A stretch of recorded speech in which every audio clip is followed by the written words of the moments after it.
Oke, Mas Riko, ini pertanyaan selanjutnya yang kelima ya, dari Mbak Anissa, Jakarta Timur. Pertanyaannya kayak gini. Saya menikah udah 14 tahun, belum pernah ribut besar. Suami sangat penyayang dan sangat mengayomi. Tiba-tiba di tahun 14 di tahun 14 tahun di 14 tahun pernikahan terkuak bahwa beliau selingkuh selama hampir 2 tahun. Background saya dari keluarga yang bahagia, saya diprinseskan oleh ortu saya. Meskipun ayah saya temperamen tinggi, tapi nggak pernah sekalipun main fisik. Keluarga suami kental dengan perselingkuhan. Ayahnya pelaku, ibunya 26 tahun diselingkuhin dengan berbagai jenis wanita. Mertua kemudian berpisah. 8 tahun kemudian, Mama mertua menikah kembali dengan seorang duda dengan 2 anak yang sudah berkeluarga. Yang ternyata anak pertamanya perempuan juga seorang korban perselingkuhan. Anak ini kan perempuan ini itu dari keluarga yang bahagia. Pokoknya nggak ada riwayat perselingkuhan Kayak di keluarganya. princess, Dia okay. diprinseskan di rumahnya. Meskipun bapaknya itu temperamen. Lah yang keluarga laki-lakinya ini itu yang punya lain perselingkuhan. Oke. Yang laki-lakinya ini. Terus pernikahannya dia tuh sangat bahagia.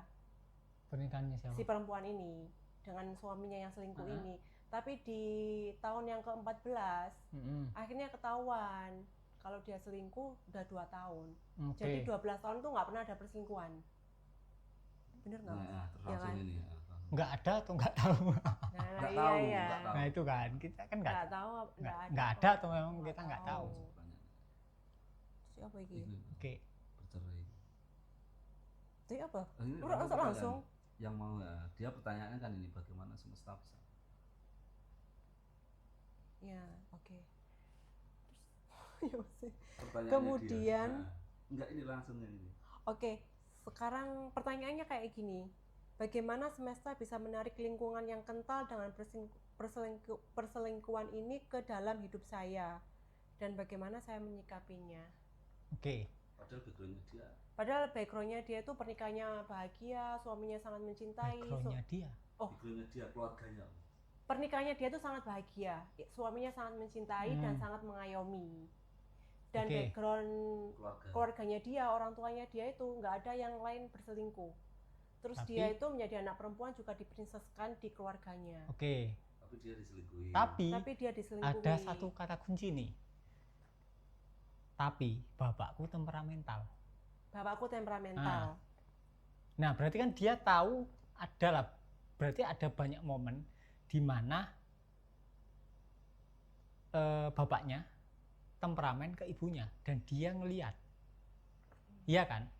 Berarti iya, secara tidak langsung dia ada beberapa pengalaman atau banyak pengalaman di mana keributan. Maaf, saya potong dulu. Tapi tidak pernah sekalipun main fisik bapaknya meskipun temperamen. Tidak main fisik kan? Tidak main fisik. Nah sama kan? Suaminya juga nggak main fisik, tapi main mental. Iya. Same, sama. Betul. Sama kan? Tapi lebih parah, versi lebih parah. Waktu kecil, mbaknya cuma ngelihat adu bacot. Nah, sekarang mbaknya ngelihat secara mental disakiti. Sama-sama diabaikan. Ya kan? Nah, intinya gini. Ketika anak kecil itu nggak ada yang suka ngelihat bapak ibunya bertengkar. Nggak ada satupun. Bener atau enggak? Betul. Apa yang terjadi ketika anak kecil ngelihat bapak ibunya bertengkar? Sedih sih. Sedih terus ngapain? Takut kan? Marah sama bapaknya. Ngapain? Konkretnya biasanya ngapain? Ketika anak kecil melihat bapak ibunya bertengkar nih, ada bacot nih. Iya. Dia ngapain? Kecewa. Marah. Enggak, dia ngapain? Anak kecil. Misal nih, bantuin mamanya. No. Dia tidak ada power untuk itulah, anak kecil. Nangis. Oke, nangis. Dendam. Dia ngapain? Aktivitasnya ngapain? Nangis. Aktivitasnya dilakukan. Nangis oke lah pertama-tama. Kedua, ketiga dia nggak nangis. Ketika seorang anak kecil takut, dia ngapain? Itu kan menimbulkan ketakutan kan. Terus dia ngapain? Berontak. Misal lah, Om Hari sama Mbak Ani bertengkar nih, Iya. Andra ngelihat, Iya. Andra akan ngapain? Atau Mbak Emanya lagi dimarahin ibunya, Mbak Emma akan ngapain?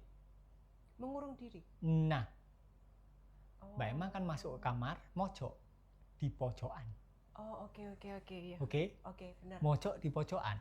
Dan kemudian ketika remaja, kalian akan mojok di pojokan tapi strukturnya lebih imajiner, lebih virtual. Maksudnya kalian akan menghindari interaksi yang berlebihan, menghindari beberapa interaksi lah. Betul. Kalian akan lebih suka menyendiri. Walaupun kalian ada, misalnya kalian berteman sama orang tapi kalian nggak terbuka total. Karena kalian takut dengan konflik. Ketika kalian takut dengan konflik karena ada trauma bapak ibu kalian bertengkar, kalian tidak akan bisa menjalin hubungan yang terbuka. Harmonis. Terbuka. Oh ya. Sama temen lah, sama temen aja kalian akan cenderung milih temen. Iya. Bahkan ketika traumanya itu terlalu mendalam, kalian akan lebih memilih tidak punya temen. Karena kalian takut tersakiti, kalian takut dengan keributan. Ya kan? Iya, betul. Ketika kalian nggak sadar akan hal ini, bisa jadi mungkin kalian akan menikah. Dan ketika dalam pernikahan kalian tetap nggak sadar, biasanya suami kalian akan selingkuh atau istri kalian akan selingkuh.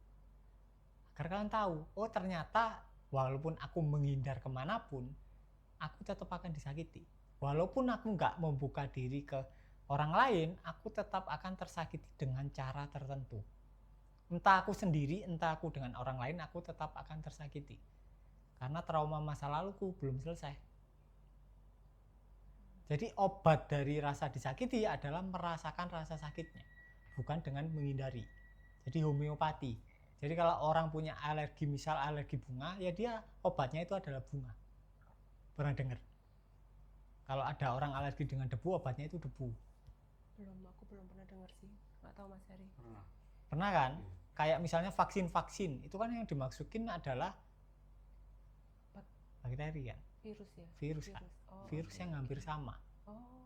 Sehingga tubuh kita membentuk antibodi yang selaras sama virus apa yang mau diminimalkan kan, yang mau dihalangi biar tubuh kita itu tahan. Ya sama, intinya ketika kalian ada kemarahan ya kalian harus menghadapi kemarahan kalian. Nah ini topiknya adalah kalian merasa disakiti atau kalian takut terhadap keributan karena waktu kecil bapak ibu kalian ribut, akhirnya kalian takut dengan keributan. Karena kalian takut ribut, kalian mengira nggak mungkin ada hubungan yang nggak pernah ribut. Kalian remaja pasti tahu itu. Semua hubungan suatu saat pasti akan ribut. Nah, ketika kalian punya dogma nggak mau ribut, hasil akhirnya kalian akan menghindari hubungan dengan orang lain. Kalaupun menikah ya kalian akan membatasi pergaulan kalian. Jadi itu yang menarik Mbak Anissa, kan ini pertanyaan kan yang menarik perselingkuhan itu ya berarti dari traumanya dia melihat bapaknya bertengkar sama ibunya itu ya Mas ya. Mungkin dulu bapak ibunya setia, kemudian ya dia cuma adu bacot biasa lah. Tapi karena trauma masa kecilnya belum dilalui sama Mbak Anissa, ya intinya trauma tetap harus disembuhkan. Ya akan dihadirkan peristiwa-peristiwa apa gitu lah. Intinya ketika peristiwa yang kecil nggak bisa bikin sampean sadar, akhirnya ya dicicil. Agak dibesarin.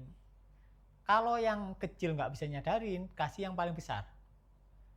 Enak kalau yang kecil sampean udah bisa sadar. Misal dikasih cacar-cacaran dikit lah, dilempar yang dikit-dikit. Misal disakiti sama suami lewat kata-kata, sampean mau menghadapi, aku yakin perselingkuhan nggak akan terjadi. Perselingkuhan terjadi karena Mbak Anissa tidak menghiraukan rasa sakit yang diakibatkan oleh hal-hal kecil. Akhirnya hal besar, terpaksa hal besar. Itu. Ini Om ya, berarti Mbak Anissa itu kalau tadi kan tanya solusinya ya, cara menyikapinya, menyadari dari hal-hal yang kecil dulu. Ya kalau sekarang case-nya udah diselingkuhi ya dirasakan rasa sakit akibat diselingkuhi. Ya itu aja, kan udah besar. Oke, teman-teman, buat teman-teman yang punya cerita yang sama ya tentang perselingkuhan, silakan ikutin kelas Letting In ya. Nanti hubungin aja Mas Hari di 0852 3044 509. Nanti akan ditemenin ya sama Mas Riko dan tim biar nggak terjadi pola yang berulang tentang perselingkuhan ini ya Mas ya. Iya. Ya, oke. Terima kasih Mas Riko. Sama-sama.